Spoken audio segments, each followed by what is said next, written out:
24 ঘন্টার মধ্যে আমি ধরি 10 ঘন্টার মতো আমি পড়েছি, আমি এর বেশি পড়িনি। বাসায় কোনো টিচার ছিল না, আমি স্কুলের টিচারদের কাছে বেশি পড়েছি। স্কুলের এই ক্লাসগুলো করলাম, এই নিয়মিত ক্লাসগুলোর মধ্যে যে ফলো করছি নিয়মগুলো, সেই নিয়ম অনুযায়ী আমি চলেছি। মেইনলি স্কুলের যে টেক্সট বুক বেসড আমি পড়াশোনা করেছি। এই টেক্সট বুকের প্রতিটা লাইন বাই লাইন পড়লেই হচ্ছে এই যে কেউ ভালো করতে পারবে। কত নম্বর তুমি পেয়েছো? 1285। আমি বেশি ঘন্টা ধরে পড়িনি, যতটুকুই পড়েছি মেইনলি হচ্ছে মনোযোগ দিয়েই পড়েছি। পড়াশোনার পাশাপাশি আমি আগে ড্রয়িং করতাম, এখন ড্রয়িং এই পড়াশোনা যেহেতু বেড়ে যাচ্ছে, চ্যালেঞ্জ অনেক বেশি, এজন্য আর ড্রয়িং এর প্রতি এখন তেমন একটা এই হ্যাবিটটা নাই এখন ড্রয়িং এ। ইঞ্জিনিয়ারিং লাইনে গেলে আমি হচ্ছে বিভিন্ন বলা যায় দেশের প্রতি একটা অবদান থাকবে আমার, এই দেশের যে উন্নতি করা যায় এরকম একটা চিন্তা ভাবনা থেকে আমার হচ্ছে ইঞ্জিনিয়ারিং লাইনের দিকে যাওয়ার। সবার আগে আমি কৃতজ্ঞতা প্রকাশ করি আমার সৃষ্টিকর্তার প্রতি, এরপরে আমার মা বাবা, এরপরে স্কুলের টিচারদের প্রতি। স্কুলের টিচাররা যেভাবে আমাকে গাইড করেছে সেই গাইড করেই আমি সেই লাইন অনুযায়ী চলেছি। এরপরে স্কুলের এই ক্লাসগুলো করলাম, এই নিয়মিত ক্লাসগুলোর মধ্যে যে ফলো করছি নিয়মগুলো, সেই নিয়ম অনুযায়ী আমি চলেছি। মেইনলি স্কুলের যে টেক্সট বুক বেসড আমি পড়াশোনা করেছি।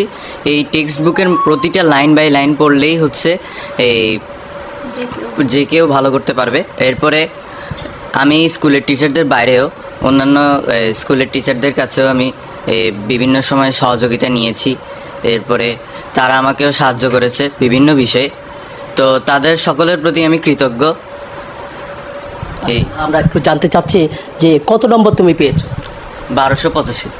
1285 নম্বর? হ্যাঁ। 1300 নম্বরের মধ্যে? হ্যাঁ। আচ্ছা, কেমন লাগছে তোমার? আমি এই রেজাল্টে অত্যন্ত খুশি। আচ্ছা, পড়াশোনার ক্ষেত্রে আমরা একটু জানতে চাচ্ছি কত ঘন্টা তুমি পড়তে, এই যে ভালো ফলাফল করতে গেলে কেমন পড়াশোনা করতে হয়? আমি বেশি ঘন্টা ধরে পড়িনি, যতটুকুই পড়েছি মেইনলি হচ্ছে মনোযোগ দিয়েই পড়েছি। যেমন বলতে পারি আমি যদি সারা 24 ঘন্টার মধ্যে আমি ধরি 10 ঘন্টার মতো আমি পড়েছি, আমি এর বেশি পড়িনি। কোন বিষয়গুলো সবচেয়ে বেশি তোমার গুরুত্ব থাকতো সবচেয়ে, বা কোন জায়গায় তোমার সমস্যা হতো? শিক্ষকদের কোন জায়গায় তোমার তুমি পরামর্শ সবচেয়ে বেশি দিতা? মেইনলি আমি টেক্সট বুকই পড়েছি বেশিরভাগ, আর পরবর্তীতে আমি হচ্ছে বিভিন্ন গাইডের এই MCQ এগুলো প্র্যাকটিস করেছি। এই তেমন একটা সমস্যা হতো না আমার। আচ্ছা, তোমার স্কুল নাসিরাবাদ সরকারি উচ্চ বিদ্যালয়, তো চট্টগ্রামের একটা স্বনামধন্য প্রতিষ্ঠান। তো এই স্কুল থেকে যে তোমার ভালো ফলাফল, তো শিক্ষকরা তোমাকে অনেক চেষ্টা করেছে তোমার ফলাফলটা যেন ভালো হয়, সে ভালো ফলাফল তুমি পেয়েছো। তো শিক্ষকদের প্রতি তোমার কিছু বলার আছে কিনা? হ্যাঁ, নাসিরাবাদ স্কুলের টিচারদের প্রতি আমি সবসময় কৃতজ্ঞ, কেননা তারা যদি না থাকতো তাহলে আমি এই পথে না আসতে পারতাম না। তাদের গাইডলাইন ব্যতীত আমি হচ্ছে একদম সঠিক পথে যেতে পারতাম না। এই যে ভালো ফলাফলটা করেছি তাদের প্রতি আমি সবসময় কৃতজ্ঞ থাকবো এজন্য। আচ্ছা, এখন তুমি SSC তো পাস করেছো, ভালো ফলাফল করেছো, তোমার আশা কি? আমি ইঞ্জিনিয়ারিং লাইনের প্রতি একটু বেশি আকৃষ্ট, ইঞ্জিনিয়ারিং লাইনের প্রতি আমি যেতে চাই, বুয়েটের দিকে যেমন। আচ্ছা, প্রকৌশলী হতে চাচ্ছ? হ্যাঁ হ্যাঁ। আচ্ছা, মা বাবার প্রতি তোমার কেমন, আসলে মা বাবা তোমার জন্য কেমন পরিশ্রম করেছে? হ্যাঁ, মা বাবার প্রতি তো আমি অনেক বেশি কৃতজ্ঞ, কারণ তারা যদি না থাকতো তাহলে আমি এই লাইনে তো আসতেই পারতাম না একেবারে বলা যায়। এই রেজাল্টের পিছনে তাদেরই সবচেয়ে বেশি অবদান বেশি। আচ্ছা, তুমি কতক্ষণ পড়তে বললা? এই তো 8-10 ঘন্টার মতো। স্কুলে তো সবসময় যেতে না? না, এমন একটা নিয়মিত যেতাম না। আচ্ছা, তুমি পড়াশোনার পাশাপাশি আর অন্য কি পছন্দ করো?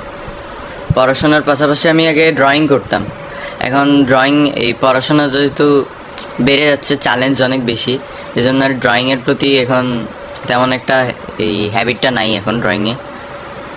আচ্ছা, তুমি প্রকৌশলী হতে চাচ্ছ বুয়েটের, আসলে প্রকৌশলীর দিক দিয়ে কেন যেতে চাচ্ছ?